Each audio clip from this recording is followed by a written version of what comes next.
Assalamualaikum warahmatullahi wabarakatuh. Alhamdulillahilladzi arsala rasulahu bil huda wa dinil haq liyudhhirahu 'ala ad-dini kullihi wa kafa billahi shahida. Asyhadu an la ilaha illallah wahdahu la syarikalah wa asyhadu anna Muhammadan abduhu wa rasuluh. Amma ba'du, jamaah semua yang dimuliakan Allah Subhanahu wa taala. Alhamdulillah kita kembali bertemu di tempat yang mulia dalam rangka meraihkan salah satu ikhtiar kita agar kita mendapatkan syafaat Al-Quran, yaitu dengan mempelajari Al-Quran, yang mana pada pekan hari ini kita akan mengkaji lanjutan tahsin sebelumnya, yaitu surat Al-Ikhlas. Minggu lalu kita sudah membaca Al-Ikhlas sebenarnya, hanya saja pembahasannya belum clear, jadi penyempurnaan akan kita lakukan di awal pertemuan ini. Untuk mengefisienkan waktu, insyaallah kita akan langsung baca tahsin surat Al-Ikhlas. أعوذ بالله من الشيطان الرجيم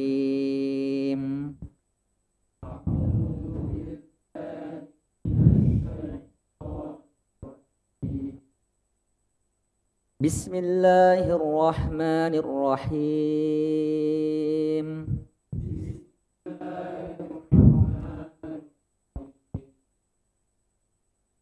قل هو الله أحد الله الصمد لم يلد ولم يولد ولم يكن له كفوا أحد.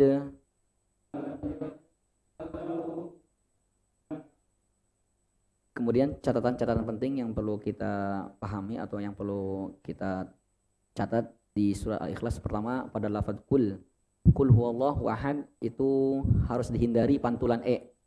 Jangan sampai ada pantulan kul huwallah, kulhu. Jangan kulhu ya. Kenapa? Karena jika kita membaca dengan pantulan kul huwallah itu jatuhnya hukum qalqalah. Qalqalah secara bahasa memantul, yaitu suara akan terpantulan dengan huruf e. Nah, sedangkan dalam ilmu tajwid qalqalah itu hanya berlaku di 5 huruf. Yang sering kita ulang hurufnya dikenal dengan baju di toko, ba, jim, dal, to, qaf. Kelima huruf inilah yang wajib atau yang berhak dipantulkan. Adapun lam itu tidak termasuk kelompok baju, tidak termasuk huruf qalqalah. Itu yang pertama. Kemudian yang terpenting, Qul huwallahu ahad, ketika Bapak ingin lanjut ke ayat kedua, minggu lalu sudah kita jelaskan, sebenarnya cara bacanya bukan seperti ini Pak, kalau Bapak lanjut ya. Qul huwallahu ahad Allahu samad, gak demikian. Ini kan akan terpraktekkan nanti di Ramadan. Di Ramadan kan di mana-mana baca kulhu kebanyakan. Nah, jadi kalau baca kulhu atau surat ini, kalau disambung, itu tepatnya bukan demikian. Jadi bukan Qul huwallahu ahad Allahu samad, Qul huwallahu ahad Allahu samad, bukan kayak gitu. Tapi yang tepat adalah Qul huwallahu ahadunillah. Ahadunillah. Itu ada nun, kasroh nanti Pak. Qul huwallahu ahadunillahus samad. Coba kita coba bareng-bareng Pak ya. 1 2 3.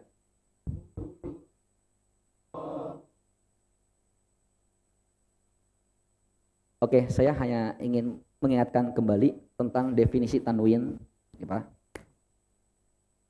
Mungkin Bapak sering lihat bahwa tanwin kan tandanya seperti lambangnya. Definisi tanwin sendiri apa? Tanwin adalah nun sukun tambahan yang muncul di akhir kata secara pengucapan. Secara pengucapan nih Pak. Namun tidak ada secara tulisan.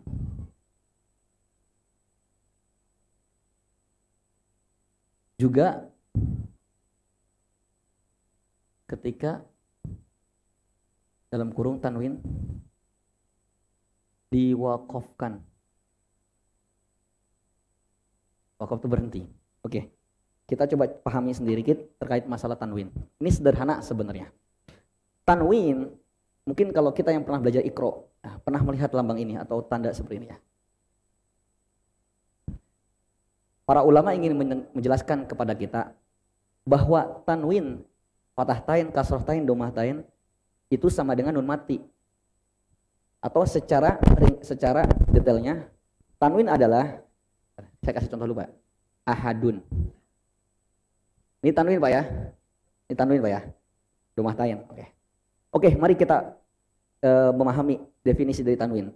Tanwin adalah nun sukun tambahan yang muncul di akhir kata secara pengucapan.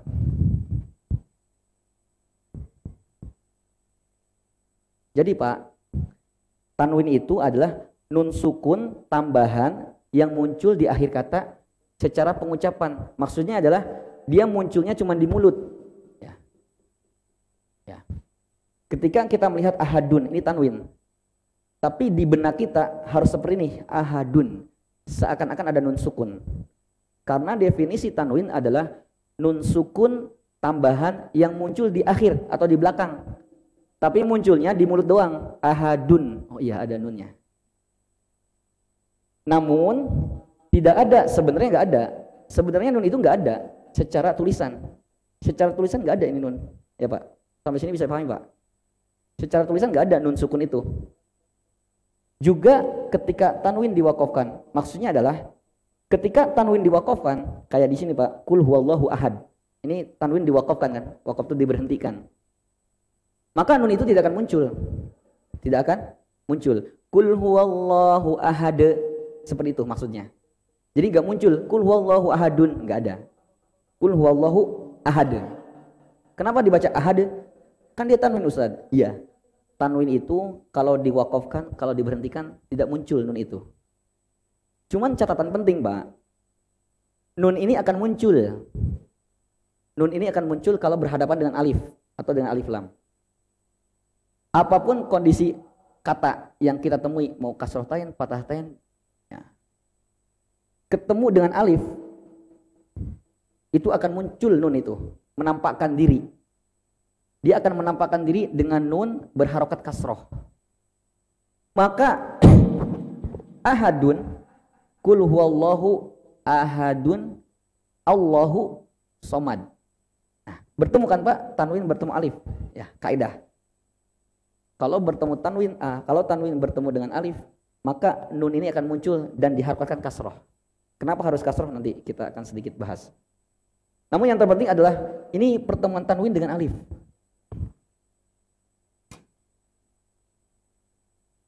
Ini alifnya, ini tanwinnya.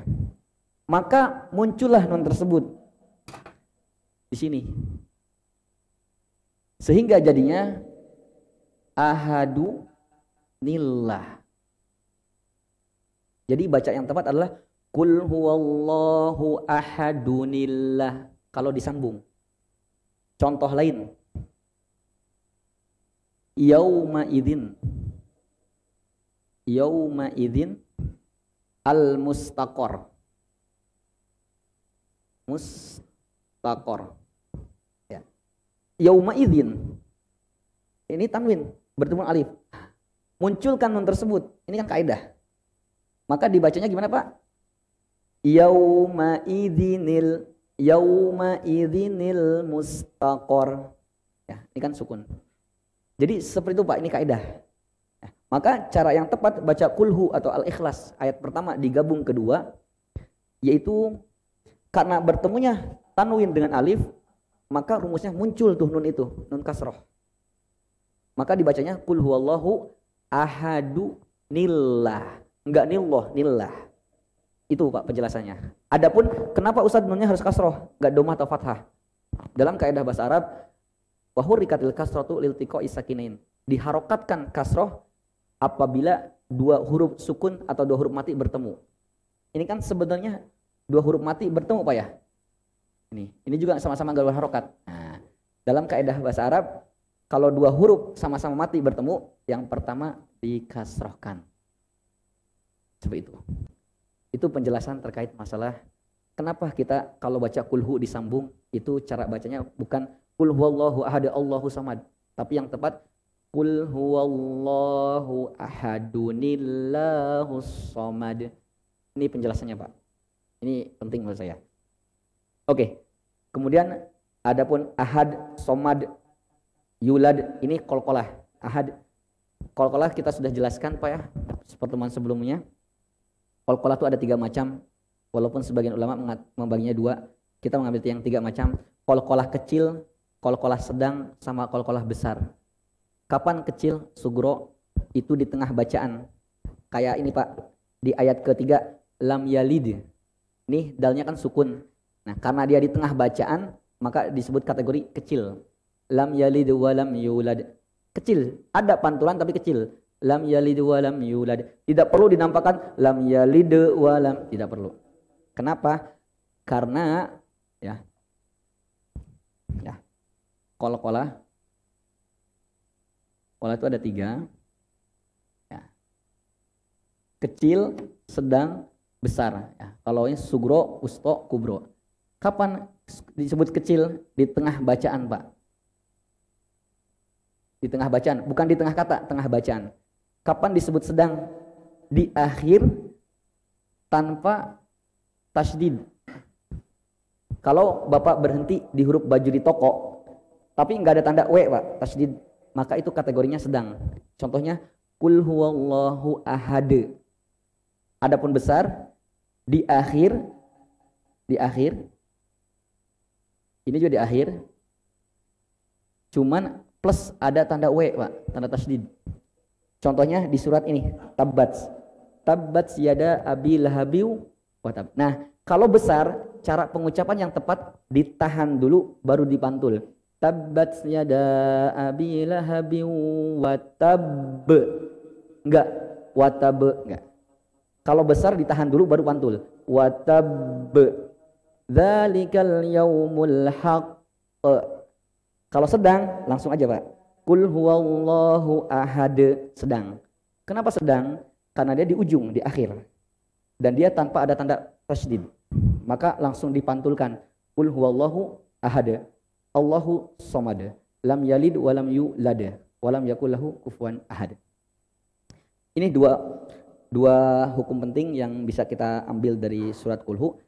Kita coba dulu sekali lagi untuk mencoba membiasakan cara pembacaan ketika surat Kulhu dibaca secara langsung. Yang tepat adalah Kul huwallahu ahadunillah. Kita coba. Silakan diperhatikan dulu, nanti setelah itu silakan diikuti. Kul huwallahu ahadunillahus samad.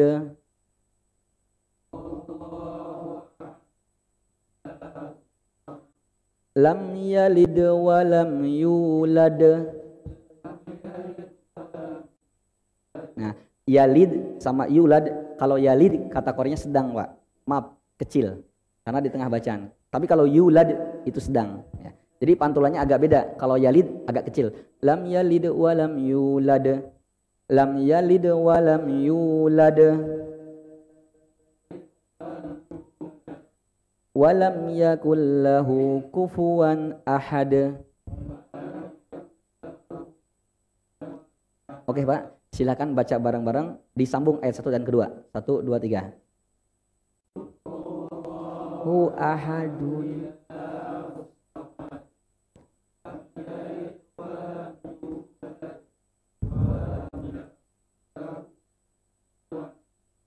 Ya, kurang lebih seperti itu Pak, cara baca Kulhu. Jamaah semua yang dimuliakan Allah Subhanahu wa taala, ini surat Kulhu, Al-Falaq dan An-Nas itu adalah surat yang menurut kita ini sangat sederhana Pak, kecil ya, atau pendek, surat pendek. Tapi luar biasa, subhanallah ya. Di balik itu ada keistimewaan. Bahkan surat Kulhu Pak, surat Al-Ikhlas itu pahalanya ya sepertiga maksudnya, sepertiga Al-Quran. Sepertiga Al-Quran. Jadi kalau Bapak baca Kulhu sama seperti 10 juz. Kalau Bapak baca 3 kali seperti baca satu Al-Quran. Intinya adalah banyak rahasia yang perlu kita kaji di dalam, tapi karena saya tidak terlalu menguasai dalam hal ini, maka demi ya, supaya ini tidak terlewat begitu saja, karena saya ini melihat hal ini penting Pak, Kulhu Al-Falaq An-Nas, maka demi kita memaksimalkan memahami surat Kulhu Al-Falaq An-Nas, Insyaallah pada kesempatan hari ini, malam hari ini, kita kedatangan tamu, salah satu ustadz, guru saya pribadi. Ya, beliau adalah Ustadz Sahal Al-Muzaffari hafizahullah. Beliau salah satu praktisi ruqyah. Jadi karena ini akan berkaitan erat dengan masalah ruqyah, Pak. Ya, saya tidak panjang lebar karena saya tidak terlalu menguasai dalam masalah ini. Saya ingin memberikan kesempatan beliau supaya saya juga dan jamaah bisa mengambil manfaat apa kandungan atau rahasia di balik Al-Ikhlas, Al-Falaq dan An-Nas. Insyaallah pada kesempatan ini kita akan mendengar sama-sama, menyimak dari kajian salah satu ustadz saya pribadi atau ustadz kita semua, Ustadz Sahal Al-Muzaffari. Beliau dari Jakarta, pernah belajar di Madiwa di Malaysia, juga pernah di Mesir. Untuk lebih efektifnya, insyaallah beliau langsung akan menjelaskan ini. Pada beliau kami persilakan Ustaz. Tafadhol.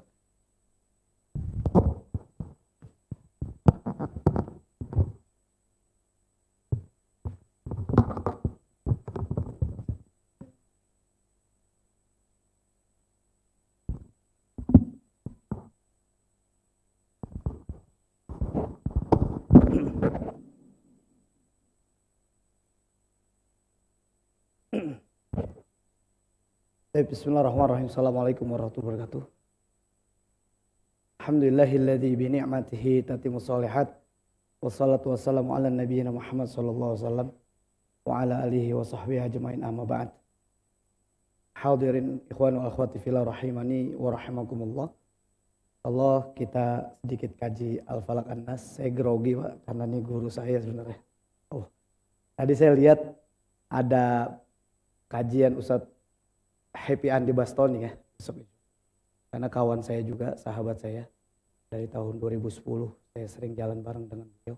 Barusan saya WA beliau, besok antum jadwalnya nih. Oke, alhamdulillah.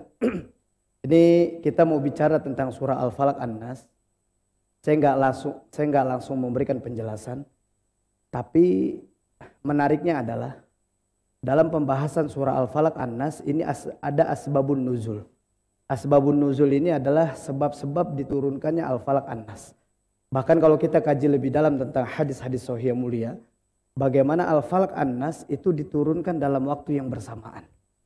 Makanya kita kenal Al-Falaq An-Nas itu sebagai surah Al-Mau'izatain, 2 surah perlindungan. Saya mau nanya, ini saya bakal banyak tanya kepada semua jamaah. Ternyata dalam proses turunnya surah Al-Falaq An-Nas ini ada sejarah tentang di mana disihirnya Rasulullah SAW. Oke, saya tanya ya. Nanti saya lebih banyak komunikatif kepada semua jamaah. Siapa di antara kita yang tahu, yang pernah tahu siapa yang menyihir Rasulullah SAW? Coba silakan angkat tangan yang tahu. Angkat tangan.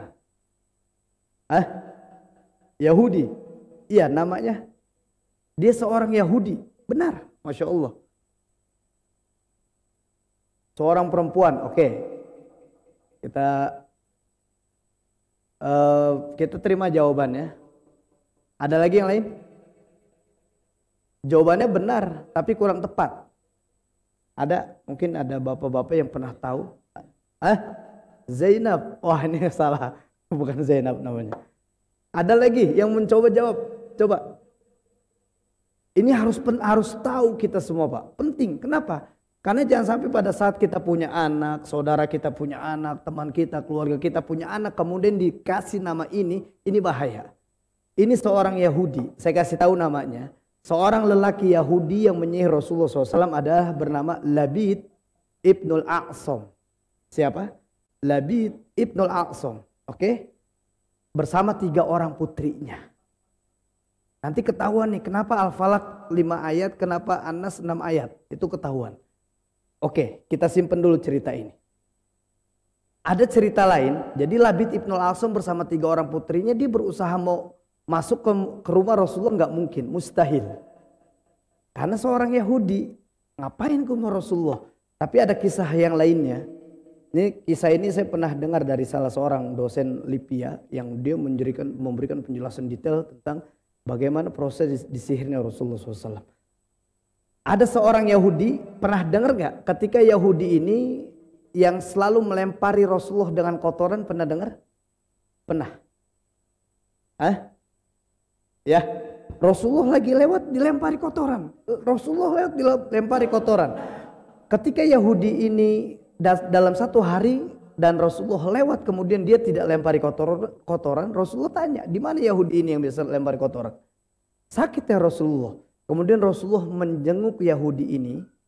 Ketika Rasulullah menjenguk Yahudi ini, Rasulullah nggak banyak bicara.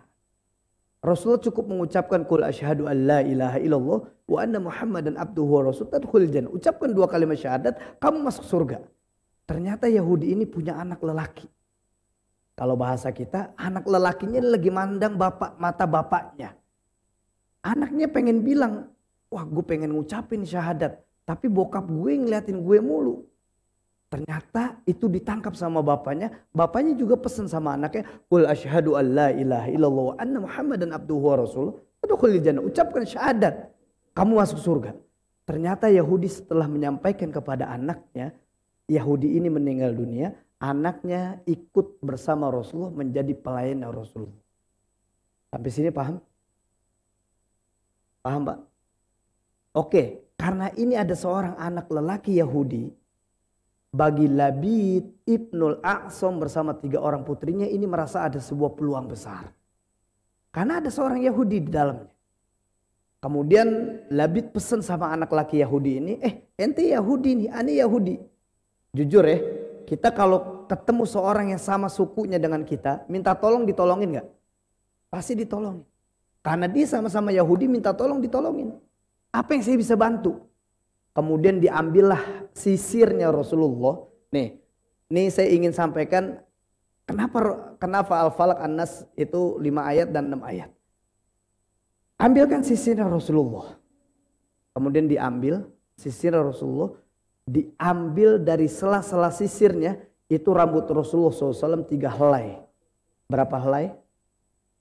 Setelah diambil 3 helai, dimasukkan ke dalam kain putih, dicampur dengan daun pelepah kurma, diikat dengan 11 ikatan.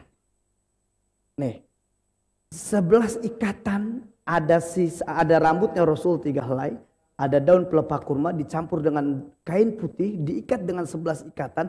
Dalam mengikat 11 ikatan, Labid Ibnul A'sam ini sambil membaca mantranya kemudian ditiup. Ini hikmah. Kenapa Rasulullah mengajarkan ruqyah itu dengan cara baca dan tiup? Karena proses sihir juga gitu. Baca mantra dan ditiup. Berapa ikatan? Berapa helai? 3 helai. Makanya cukup beralasan. 11 ikatan 3 helai. Kemudian dilemparkan ke dalam sumur suku Za'far. Sukunya Labid Ibnul A'sam. Yang akhirnya Rasulullah minum dari sumur tersebut. Sakitnya Rasulullah SAW sampai sebulan. Rambut rontok, jalan goyang, terus linglung. Ini salah satu ciri sihir Pak.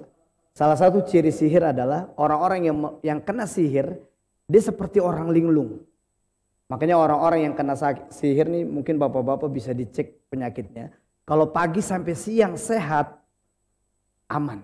Tapi kalau asar mulai sakit, berarti perlu dicurigai. Boleh jadi ada sihir yang menyerang kita.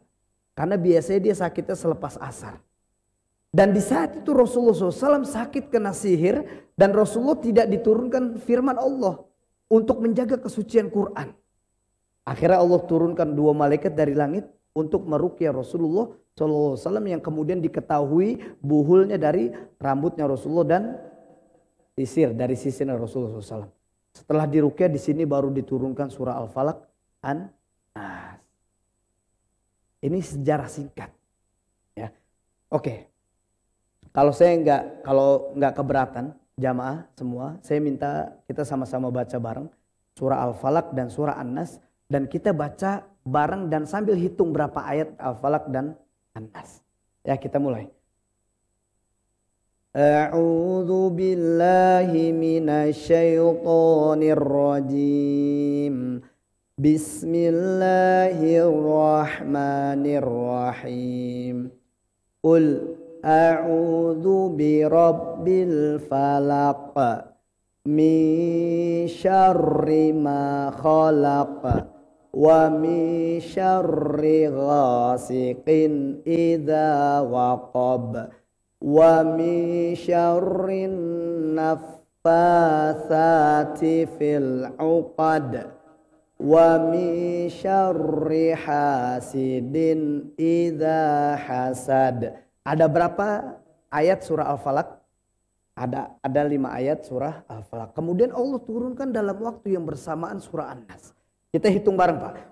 A'udzu billahi minasyaitonir rajim. Bismillahirrahmanirrahim.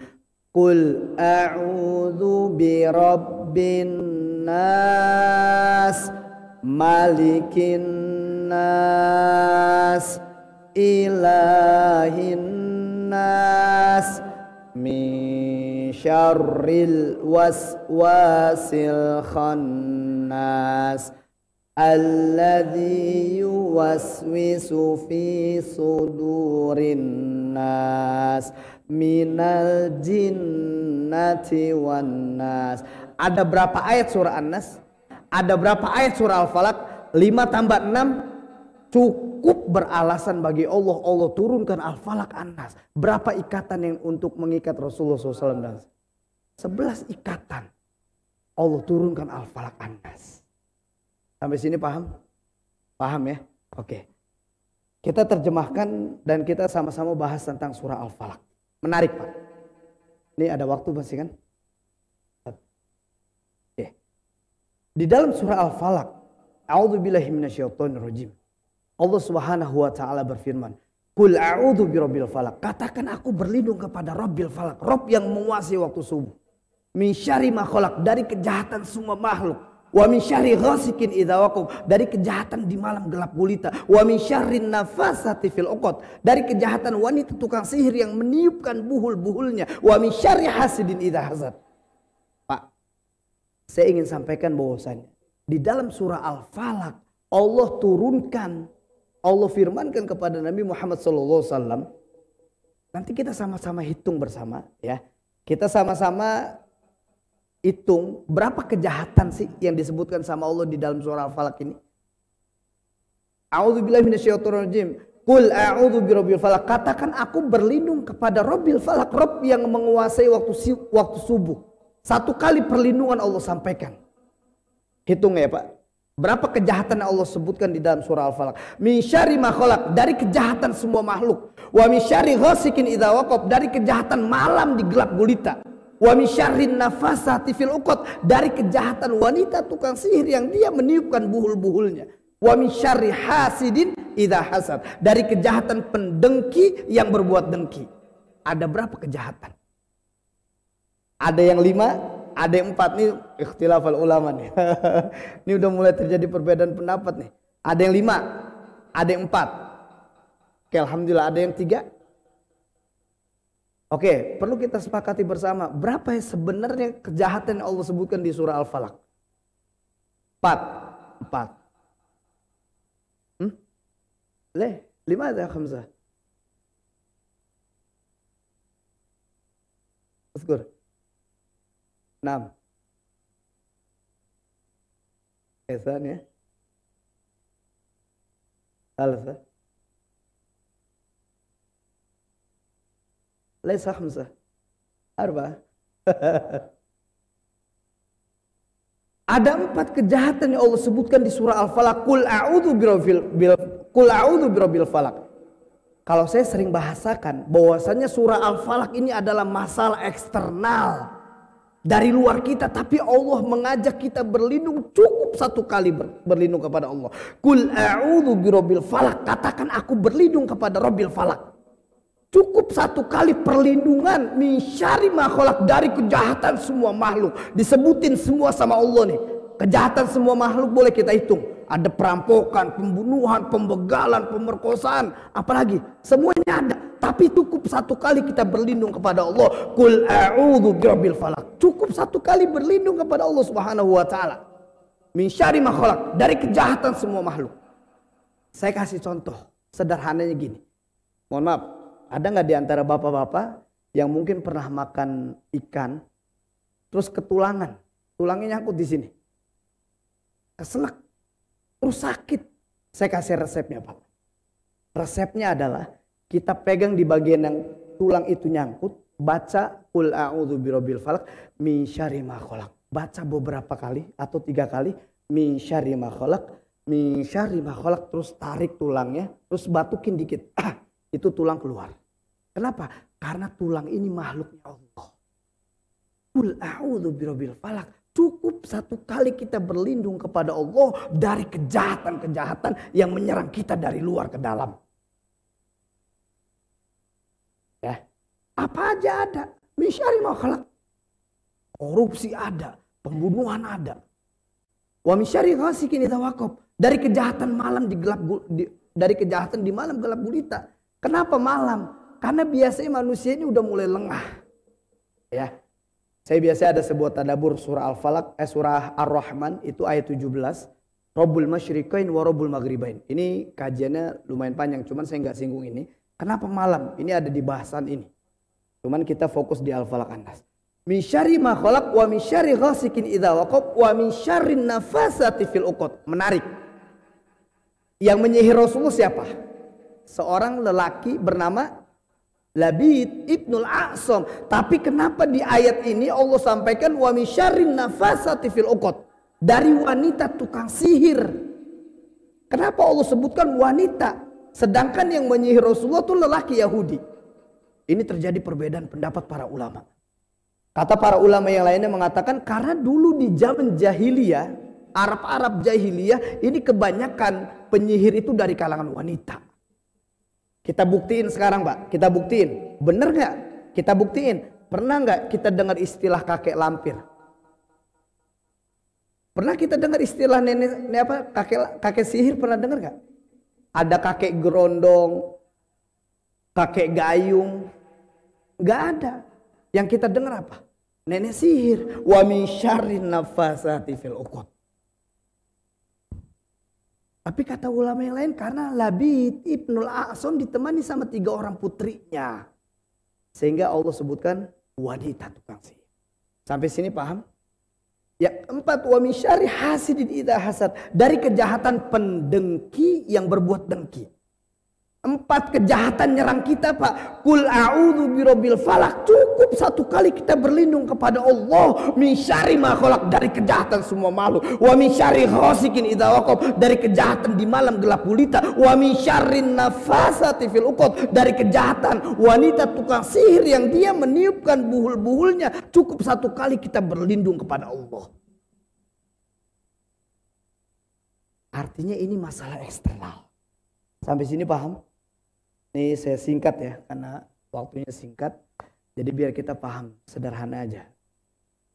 Masuk di surah An-Nas. Menarik nih Pak. Nah ini bakal terjadi lagi perbedaan pendapat nih. Saya akan tanya bapak-bapak. Di dalam surah An-Nas. A'udzubillahi minasyaitonirrajim. Bismillahirrahmanirrahim.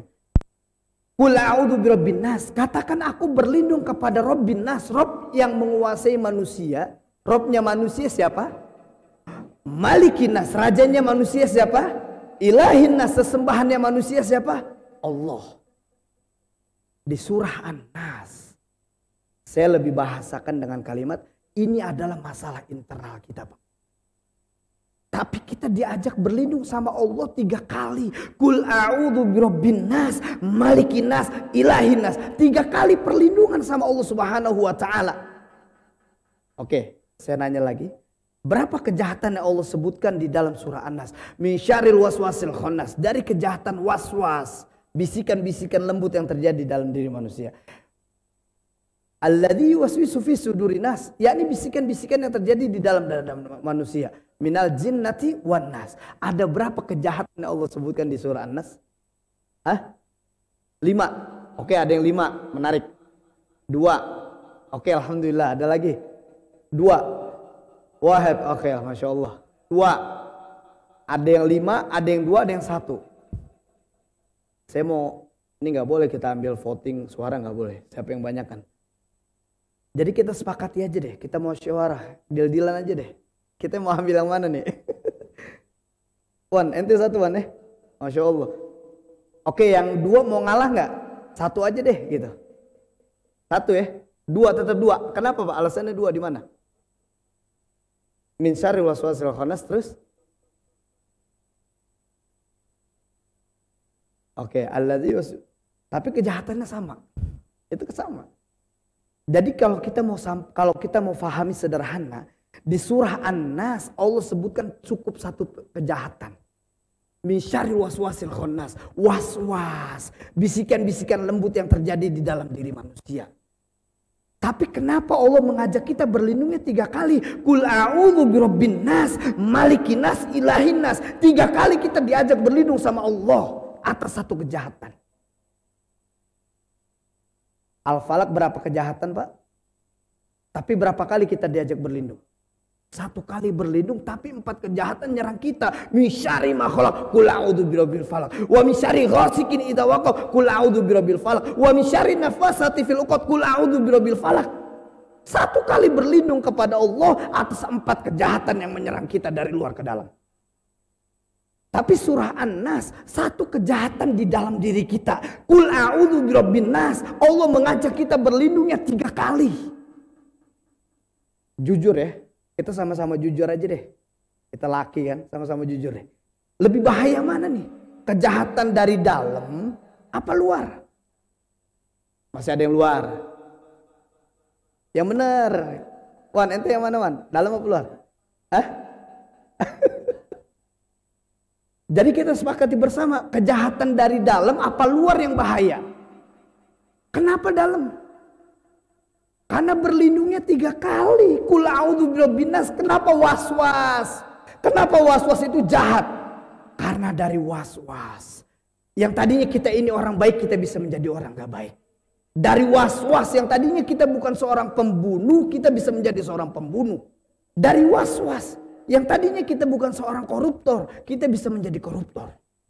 Dari was-was yang kita bukan seorang pembegal, kita menjadi seorang pembegal. Saya pernah diundang 2016 sama Kapolres Depok. Ini ada sepasang suami istri, 35 tahun pernikahan, bahkan di Depok dikenal sebagai Romi and Julie-nya Depok. Saya diundang saat itu sama Kapolres, kenapa? Karena suaminya itu ngegorok leher istrinya sampai hampir putus dan akhirnya istrinya meninggal dunia. Suaminya ditangkap. Suaminya bukan seorang pembunuh. Pas saya ketemu sama suaminya, kenapa Pak kok bisa membunuh? Saya lagi di luar. Pas masuk ke dalam ada was-was. No, digerobok kalau bahasa Betawi. Digerobok ada golok tajam. Coba deh. No, leher istri dicoba sama dia Pak. Digorok, hampir mut. Hampir putus dan akhirnya mutnya orangnya. Wah, meninggal dunia. Ditangkap. Padahal dia bukan seorang pembunuh. Tapi gara-gara was-was yang di dalam dirinya, dia menjadi seorang pembunuh. Qul a'udzu birabbin nas, malikin nas, ilahin. 3 kali kita diajak berlindung kepada Allah atas 1 kejahatan. Yakni was-was. Kejahatan dari dalam diri. Makanya di dalam hadis sahih mulia Al-Ikhlas, Al-Falaq, An-Nas ini selalu berbarengan. Bahkan diajarkan oleh Rasulullah SAW, kita diajarkan untuk melakukan ruqyah sendiri sebelum tidur kita, gabung kedua telapak tangan, baca Al-Ikhlas, Al-Falaq, An-Nas, tiup, usap semua tubuh. Kalau di Jakarta Pak, nama saya sering dikenal kalau Bapak sering dengar ceramah Ustadz Khalid Basalamah. Saya sering disebut sama beliau di ceramahnya. Nomor handphone saya sempat sampai 23.000 WhatsApp masuk. Karena beliau sebutkan nomor handphone saya kalau bicara ruqyah, sihir silakan ke Ustadz Sal. Dan saya sering jalan bareng sama beliau. Alhamdulillah. 2015 ketika beliau sampaikan ruqyah, akhirnya banyak orang paham. Karena orang-orang kita kan takut minta ruqyah. Khawatir nggak bisa mendapatkan tiket masuk surga. Ya. Tanpa hisab. Tapi alhamdulillah umat banyak tersadarkan tentang itu. Ternyata sihir sekarang lagi marajalela Pak. Hati-hati. Saya kemarin ada pasien saya usia 11 tahun. Usia 11 tahun pas dia sholat. Allahu Akbar. Alhamdulillahi Rabbil Alamin. Ar-Rahmanir Rahim. Dia cuman kebayang cuman Yesus.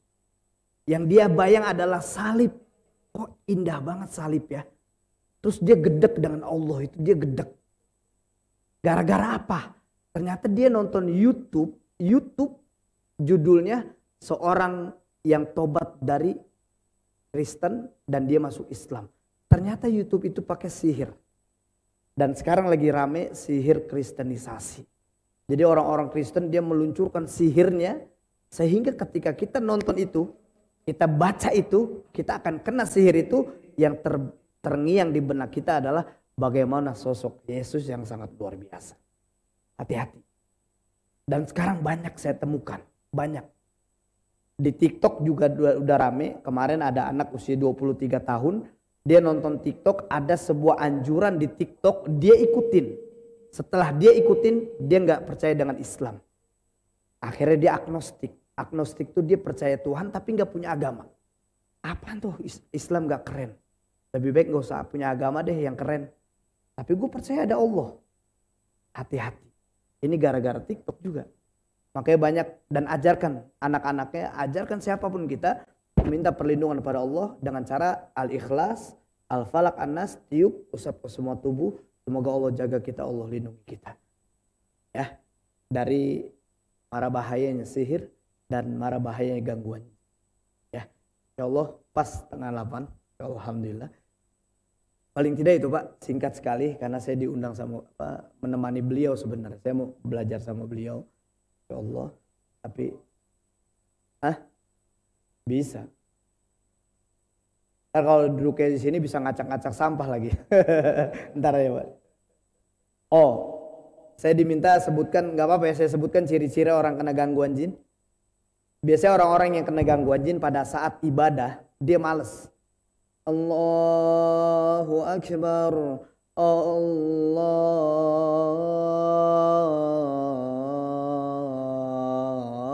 Akbar. Dia males, ibadah dia males, ogah. Terus pas sholat Allahu Akbar, Alhamdulillahi Rabbil Alamin. Gue lagi rokaat keberapa ya ini? Tadi handphone gue taruh mana handphone? Kunci mobil ada di mana? Itu orang diganggu jin tuh. Allahu Akbar. Wah, ngantuk. Selesai sholat dia nggak ngantuk. Pas sholat doang ngantuk. Ada nggak? Saya pernah ada lelaki datang ke saya. Pas dia lagi sholat dia bilang saya lagi sholat. Allahu Akbar. Dia mikir bini gue kok nggak ikutan sholat. Kenapa? Kemana nih? Pas dia sadar dia belum nikah ternyata. Itu gangguan jinnya parah. Itu pas lagi sholat. Kemudian yang lagi gangguan jin ketika tidur. Biasanya orang yang diganggu sama jin tidurnya nyaman tengkurap. Ada nggak? Yang sering nyaman tidur tengkurap. Hati-hati. Tidur tengkurap adalah tidur yang dibenci Allah. Tidur tengkurap adalah tidur di mana syaitan menunggangi punggung kita dan dia asik bermain di punggung kita.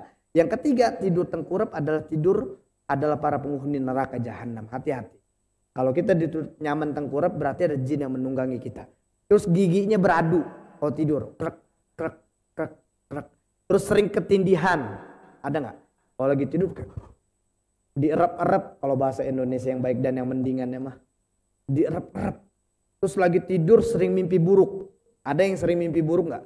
Dulu yang saya tahu yang sering mimpi buruk Evita Mala. Dulu ya. Nggak tahu di sini ada yang sering mimpi buruk nggak?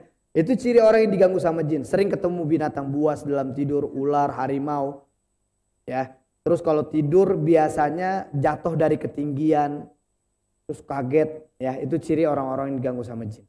Terus dalam kondisi sadar biasanya mudian. Moodnya gampang berubah. Kadang baik, tiba-tiba marah-marah. Kalau udah marah meledak. Terus kalau selalu dibikin ribut masalah suami istri dengan masalah sepele. Padahal gelas setaro terus ribut. Ya, itu ciri-cirinya. Ya insya Allah jaga kita, Allah lindungi kita dari gangguan jin dan sihir. Betul.